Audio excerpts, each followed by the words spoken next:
Okay, welcome everybody. Now Till will tell us how to get hired for working on FOSS. And why you might not want to do that. Hello, everybody. Yep. Okay. You can hear me fine? Yep. All right, so a couple of disclaimers to start with. No AI harmed in the making of this presentation.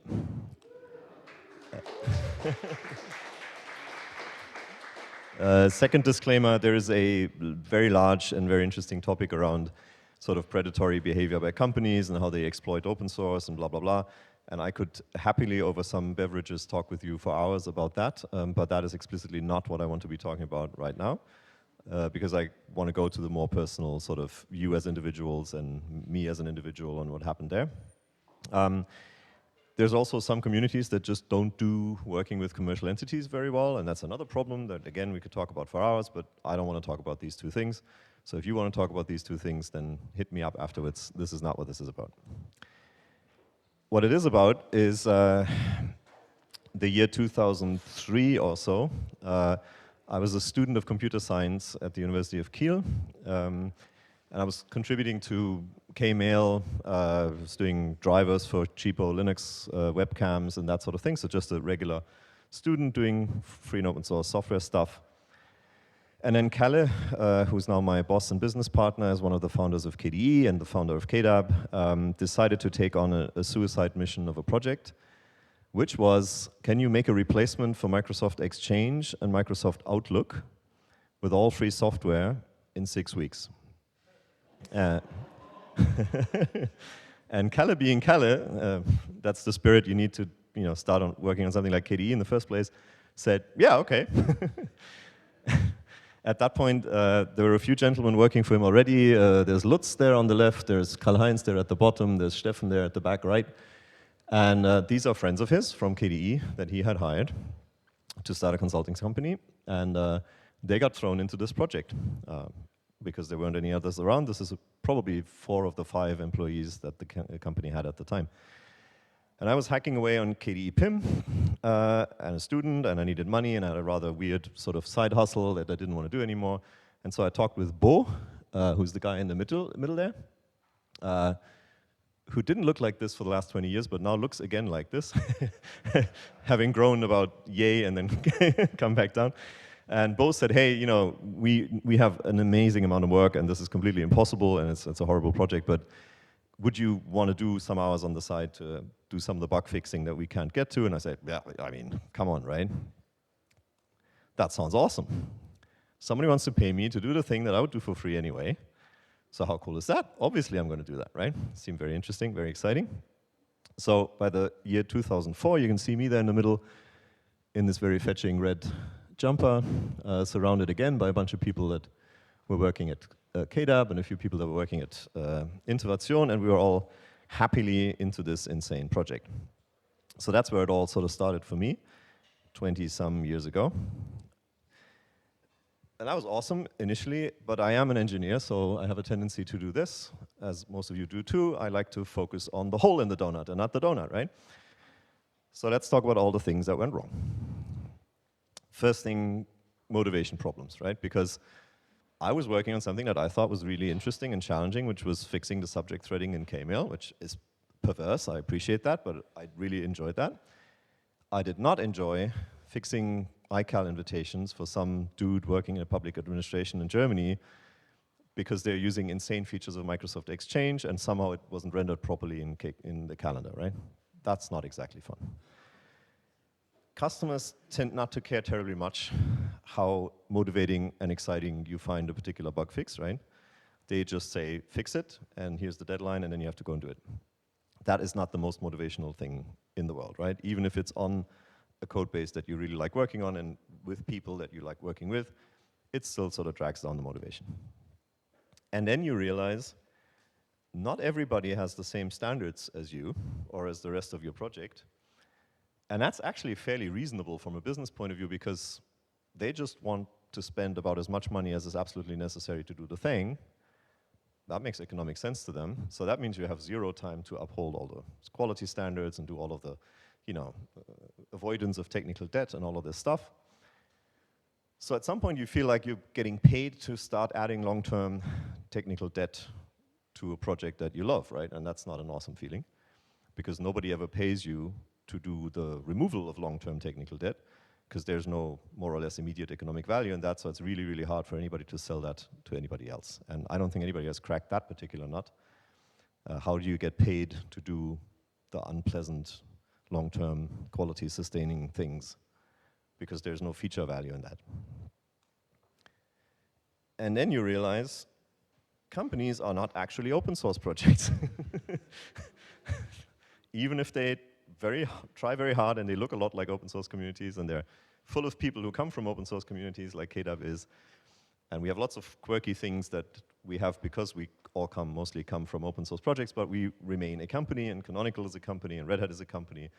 They're IBM now, right? So companies are not meritocracies. There are hierarchies, and people want raises, and there's all the power dynamics that come with that. So it's not the same thing, and therefore you have to adjust your behavior somewhat, and that's not always very present, because you can't just say, well, actually, you know what, that thing I was working on doesn't seem like fun anymore. I'm just going to go off and work on something else, right? Because that's going to make somebody who needs to deliver on something very unhappy very quickly. And this is something that I actually only started realizing probably in the last few years. If you hire all your friends, you have no more friends. Because now you have bosses or employees or partners or competitors. Where's Eva? So not anymore. Yeah, we can be friends again. That's good. Well, we were always friends, but the dynamics change, right? Even if everybody has the best of intentions, I'm fairly sure that at the point in time where I said, hey, Volker, come, work with me on this insane project. It's going to be tons of fun. He didn't feel like I'm exploiting him. I hope he still doesn't feel like I'm exploiting him. But of course, it changes things, right? If you start being somebody's boss, you can't quite be friends at the same level as you were before, right? And that does impact your social life over the short term and over the long term, because you have to draw certain boundaries at some point. It's not good for anybody, if you're their boss, to be getting completely shit-faced at the bar, at the conference, and so on, because that's just not a comfortable situation to be in anymore. So either you don't get shit-faced with your friends anymore, right? Or they're not your friends anymore. So, yeah. So this is the KDE team. We did these meetings back then in Osnabrück, pretty much every year around the new year. See some people smiling who were there, like Cornelius over there, who I never managed to hire and therefore remain friends with, which is excellent. And at that point, so this is about 5-6 years in, at that point, I think 1, 2, 3, 4, 5, 6 or 7 of these people were working for KDAB, and therefore to some degree for me. 2 of them were business partners in sort of ventures that we were doing, and clearly we were dominating the community at that point, right? So that was the status quo in 2010. And then I realized at some point, where did my hobby go? Because when you spend 8 hours, and at that point, several of us were spending all of our work time working on KDE stuff, right? This is the time where the German government was trying to use KDE desktops and so on, and we were trying to replace Exchange, and this is Edward Snowden days and so on. So there was a push towards that, and so we were doing genuinely, a lot of people in KDAB were doing all KDE work for a while. So I was working on KDE 8 hours a day, getting paid for it as part of my job with my friends. And when I was done, I did not feel like working on KDE anymore, because, there's a limit to how much fun you can have in a day. And if you travel all the time to conferences, to meet customers and partners, and to do business stuff around KDE, and you have all of that in your head all the time, and then somebody says, want to come to a 2 or 3 day sprint with people who think of you as their boss, that you can't go get shit-faced with anymore because you might have to discuss their raise 2 weeks down the line, right? That's when I started picking up other hobbies. And then, yes, there is an element of friction with the community. This is also something we realized actually fairly quickly, because, of course, if you are delivering on a timeline for a commercial project, and you have people on the other end saying, well, you have to do it by then, or you're not going to get paid, and we have to roll this out, and it has to be aligned with other timelines, and so on, you start putting that pressure onto the community. You have to necessarily, because you have to deliver. And then you find yourself working with friends and people from the community who are not paid and not part of that project, and you sort of have to expect them to deliver to your timelines, right, and to your expectations. So Cornelius, right, was on the receiving end of that a few times.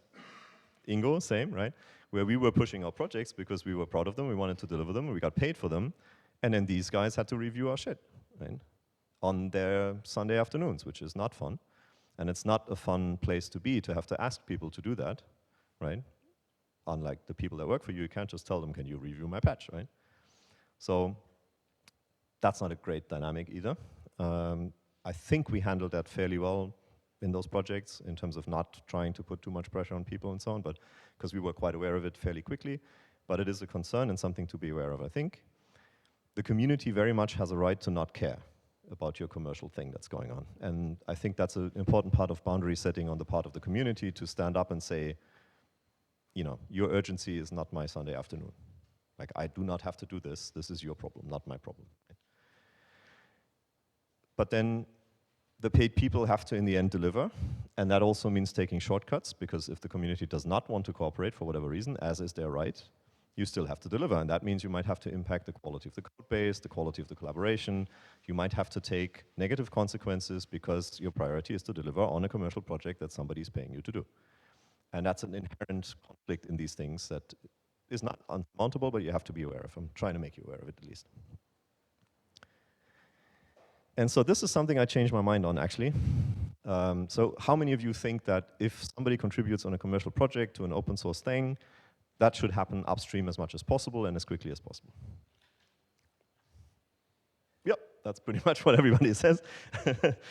And I thought that, and I actually argued for that quite vehemently at the time. And our friend Bernhard Reiter from Innovation, actually already at the time, much wiser than we were, said, no, we have to make a frozen long-term supported feature branch and release out of that and not merge it upstream.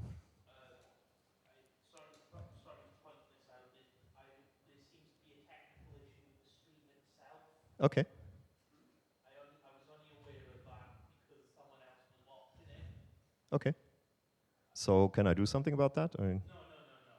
Okay, yeah, fair enough. I'm just wondering who would be responsible for it. Okay.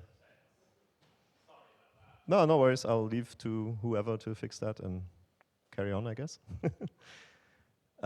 Yeah, so Bernhard at that point already was arguing we should not merge this upstream, because we actually don't think the community necessarily cares about this, and maybe it's a net drag on the community to merge these features.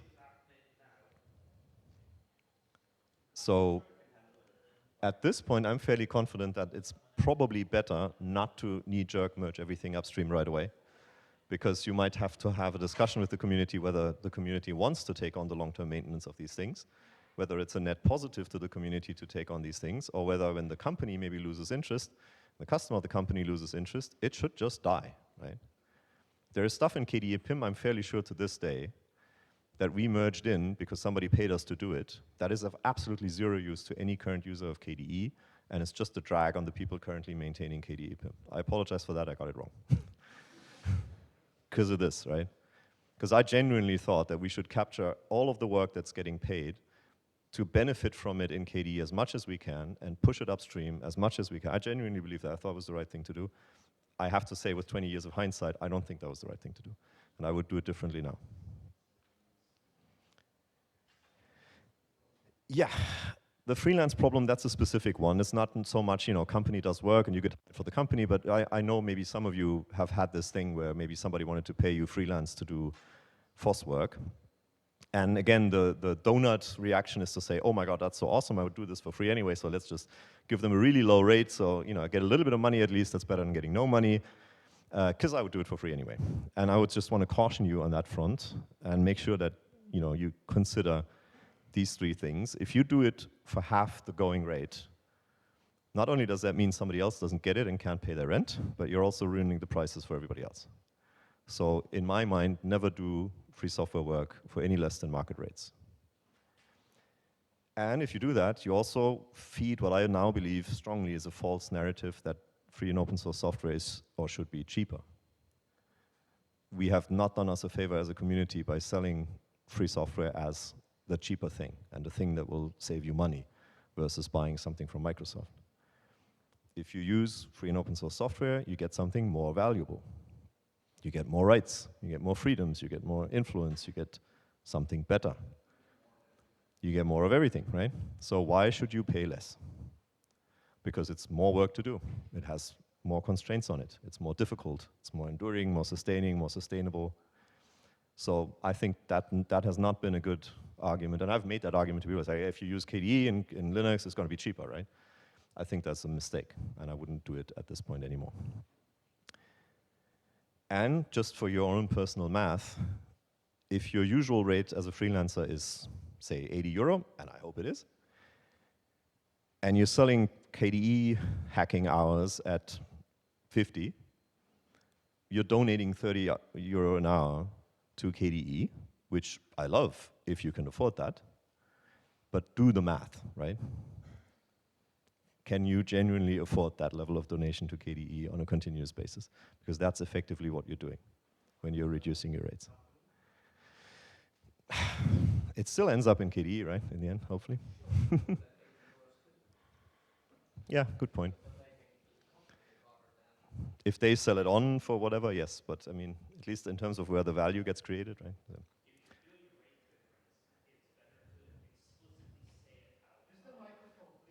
Yeah, he was saying if you're doing a rate difference, it's better to explicitly point it out. Agreed, that's the second best. I would argue do not have a rate difference. Yeah. Yeah. Okay, so this was depressing, eh? I felt it important to point out these things, but I'm trying, of course, to come up with some positive things also as part of this. So let's talk about more donut and less hole. So there is one way to do it, and that's what I would call the Linus way, which is you just become somebody that can do whatever the hell they want, right? Because you are the man. Unfortunately, that is sort of opposite of find another maintainer to replace you early, right? Because this leads you down the path of sort of, wah, you know, which is not good for projects and not good for your mental health either. So I don't recommend this unless you're Linus. Very few people have pulled this off successfully, but if you can, it's a good place to be, right? Then there is what I would call the James way, after my good friend and colleague James. James really likes working on flight gear. Flight gear is an open source flight simulator, and he does not work on flight gear for money, because he still likes hacking on flight gear after 30 years of doing full-time software development, because he can do whatever he wants on flight gear, right? So that might be a way. I know that several people in KDAP do that. They have moved their contributions to things where they just can do whatever they want, separate from their day job, and they still enjoy contributing to free software, just not the thing that they're being paid to do. I think that's a pretty good general idea. And then, thankfully, these days, we have what I would call the Nico way, after Nico back there. And I had something to do with that on both sides of this.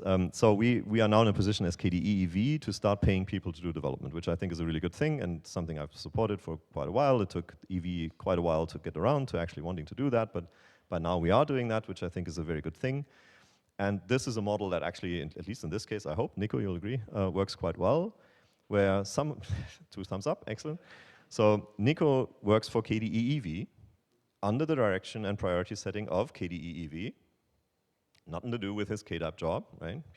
We actually, as a supporting member, or whatever we are right now, patron, I don't know, we give some money to KDE EV, no strings attached, and then KDE EV employs some people to do some hacking, and they decide what they want to do with that time, right?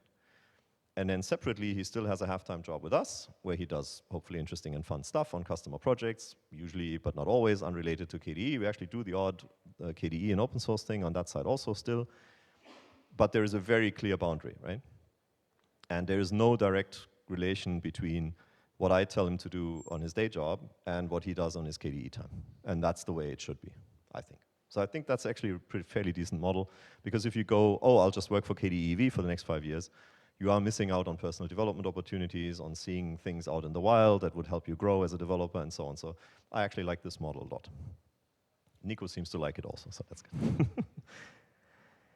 And then you could do the Till way,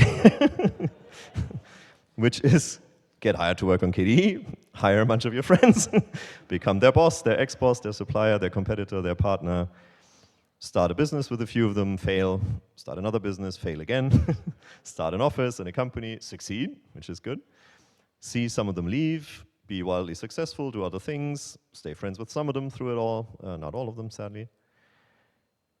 So, just to close on a very, very positive note, this is me there in the Free Software Foundation t-shirt in the fetching yellow, is it yellow, orange? At Camp KDE in Jamaica, which is one of the cooler events that we did. Kind of sad we're not doing that sort of thing anymore as a community.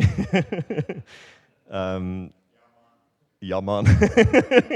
This was an event where this gentleman imported some things from Holland to Jamaica, shrink wrap, bought in a supermarket, ostensibly to show the Jamaicans how it's done. So if you want to hear that story, talk to yours at some point. His nick at the time was Super Stone, so let the rest remain a mystery. Sorry, it's just too funny. So, but this was an excellent event. This is, by the way, where this tradition started of me doing all my presentations barefoot, because we were on the beach. The gentleman right behind me, that's Leo. Leo, I hired him at that event. He ended up working for KDAP for a number of years, left us to create a startup, sold the startup to Dropbox, and has been climbing in the mountains of Western America ever since. There have been similar success stories, so it has definitely not all been bad, the absolute opposite. All of my career is entirely built on the people I met in KDE. My boss hired me because of KDE. Most of the growth that we have seen in the last 20 years comes from these years of pushing stuff that we did because of KDE. So I cannot complain at all. I don't want this to sound whiny at all. But I did want to point out that there are some lessons that we've learned along that way, and maybe you can be aware of them as you go down, hopefully, a similarly successful path. So that's me on the right, doing the keynote at the Qt Brazil conference, wearing a suit, looking all professional. I can't complain. So in conclusion, if you offer to work on your passion project for money, do consider the trade-offs. Set very clear boundaries and don't undersell yourself. And if you're in a position to hire your friends, consider the consequences for yourself and for them, social consequences for the project, and so on. And then maybe do it anyway. Thank you.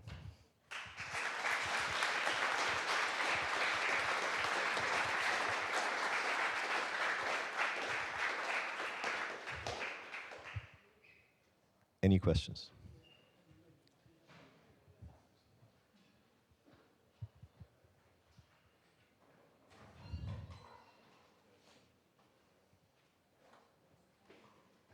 Sorry, I've been asking a lot of questions in all the meetings, but this is interesting to me because I think you're at the intersection of many people's like passion projects versus, you know, industry and deliverables. You know, many companies rely heavily on open source and groups like ours to build some of this stuff.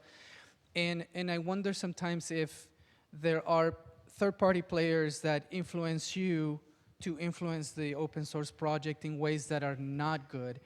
And Yep.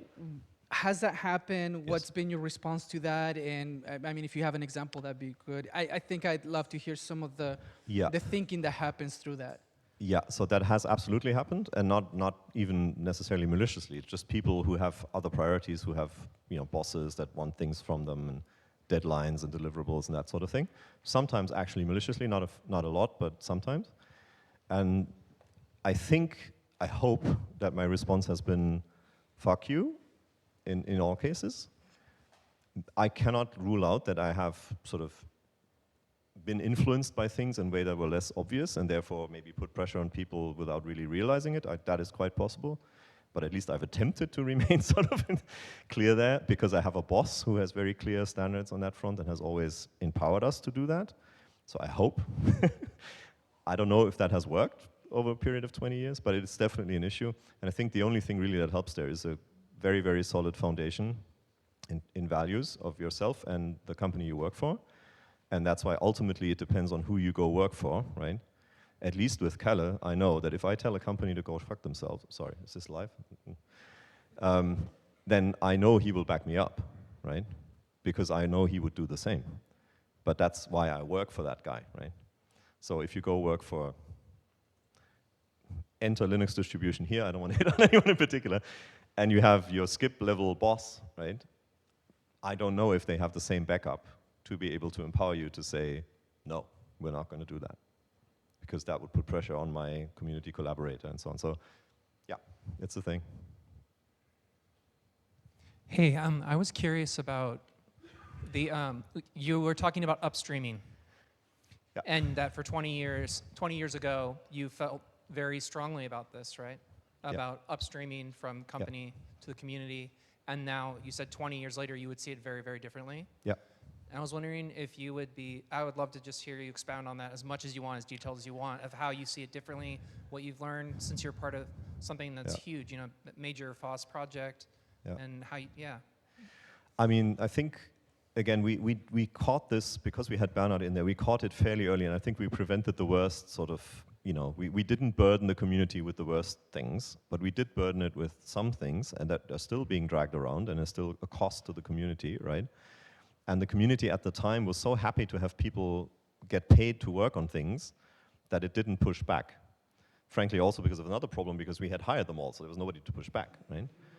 That's the obvious issue, right? If you just overwhelm the community by your sheer force of numbers, there's nobody else to say, oh, actually, I don't think we should merge this weird exchange compatibility feature that nobody ever needs, right?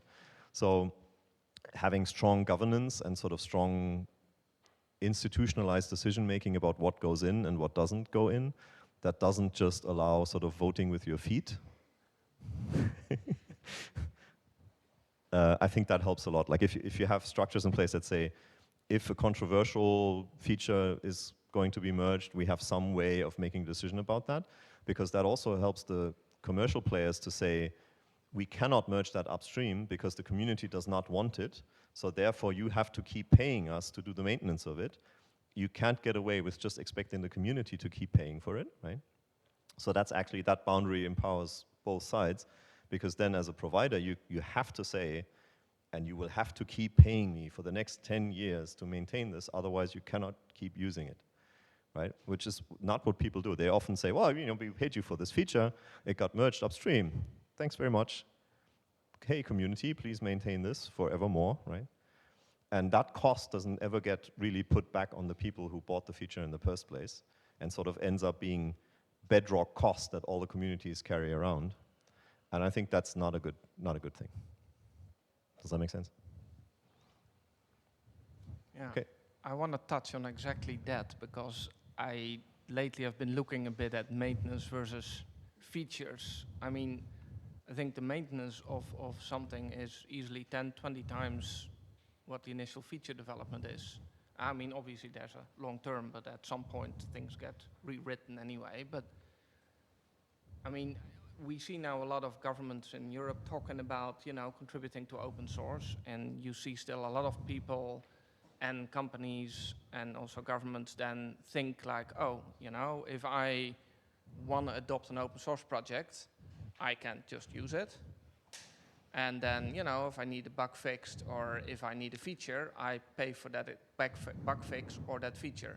Yeah. And I think that's completely unsustainable and will basically kill any community project where this really happens at scale, exactly as you described. I don't think we have a solution for this. Maybe the Linux distributions sort of have found a way to do this, but they don't directly make people pay for this either, right? They find other ways to provide value, and then they sort of hide the cost of the maintenance in whatever they're selling. And so I don't think anybody cleanly honestly has been able to say, you need something. I mean, okay, don't want to get too political, but I personally think this should be paid for by governments. I think this should be, the European Union should pay baseline open source maintenance at scale. Okay, sorry, getting off the soapbox here, but yes, Nico?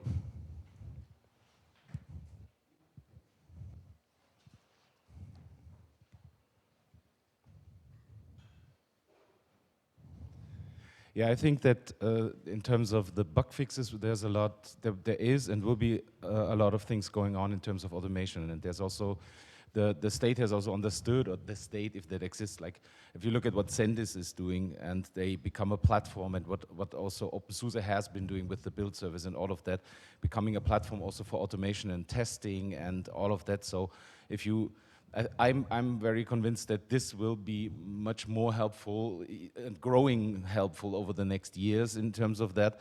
And I think that this is more important for many official state users to have the bugs fixed and to have a sustainable system that they can rely on that will also work next year or after the next update.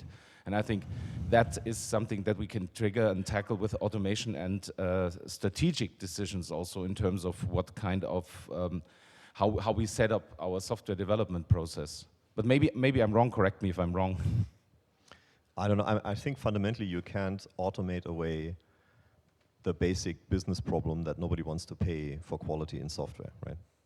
That's really what it boils down to. And that's not even a problem just in FOSS, it's a problem generally in software. Nobody wants to pay what the software is actually worth. And that's, automation, I don't think is gonna really put a dent in that. But that's, we can debate that over beer. Any other questions? Yeah. Speaking as the name saint of the Nico model, I'm not going to pretend that I invented it, because I'm pretty sure there have been similar models before me. But what I can say is, in this particular instance, I would say it does work very well. That doesn't mean there aren't challenges.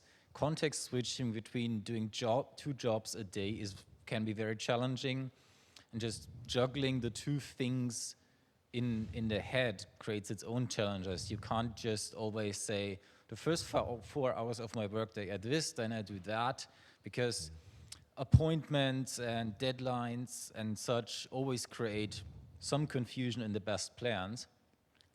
And it's also that sometimes, even when the work is fairly distinct, the lines between, in this case, KDAP and KDE can get rather blurry, which also doesn't necessarily help to make it easier either. Mm. Plus you have the culture problem, right? If you switch maybe on the same day or every other day or so, it's really hard to remind yourself that you are not in an open source project anymore on one day, and also remind yourself that you can't just tell somebody to do something because you're now working in an open source project again the other day. So I appreciate that's a challenge still, but I'm happy it works for you.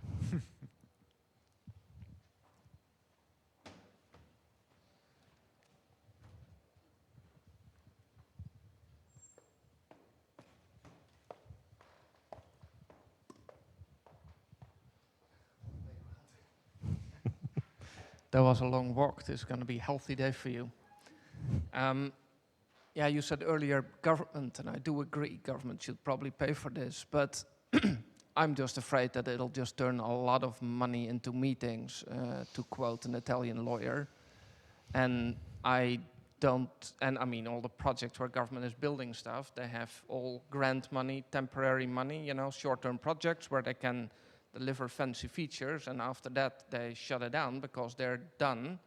Like building and then maintaining products is just not something a government is any good at. That's indeed, I don't know, communities, and either sustained funding for communities, which I think is a hard sell. It is, yeah. I would much rather have government actually buy products like Red Hat, SUSE, or well, what we do and lots of other companies do, that they are then responsible for the maintenance. Yes, so purchasing and so on is a huge issue that we'll talk about that over beer. But I think what I kind of liked is the idea of if a company like sadly he just left, but if a company like Daimler builds KDE technology into 8 million cars and makes a lot of money on it, there should be a sort of tax, right, where thankfully they are doing that. They become a patron of KDE, they pay every year, no strings attached. So that sort of model where if you are deriving value from something, you are at least strongly incentivized, maybe even fiscally incentivized through tax breaks or whatever, to sustainably fund the organizations that carry that weight and not just pay for feature development on an ad hoc basis. I think that's we are starting to create that sort of culture, at least in some circles. But it works because you have Eike, right, in a position of power and decision making, who can drive that and convince an organization the size of Daimler that that is the worthwhile thing to do. And so as we all go out into industry and we start being graybeards with C's in their titles, maybe that will start to become more of a thing, right? Earlier you mentioned that ideally such things should be funded by EU.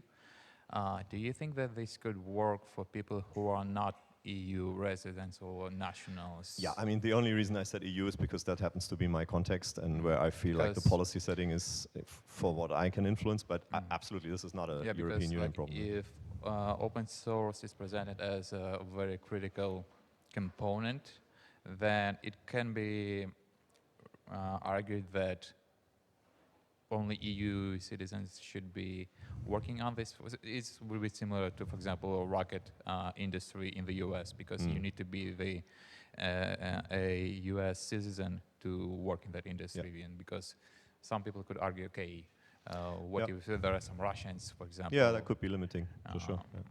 Yeah. Don't know how to fix that, though. Just a note that EU can fund people outside. I'm the example. Yeah.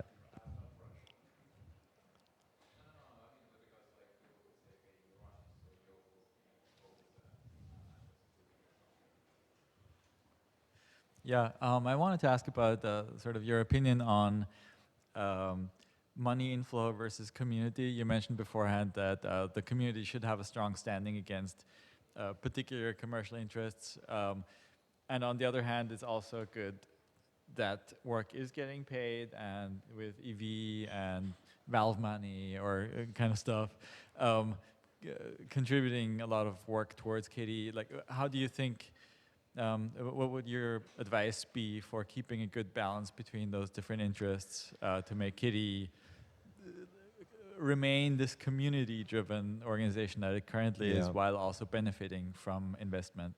Yeah, that's a super tricky one, and I wouldn't claim to have a solution for it. I mean, I know some things that haven't gone very well, as I was trying to present, but the thing that I think works best is KDE is actually fairly good at receiving money, right? It's set up fairly well, it has strong governance, it has strong values and so on, it protects its community members and so on. So I think we're not in a super bad place with respect to that.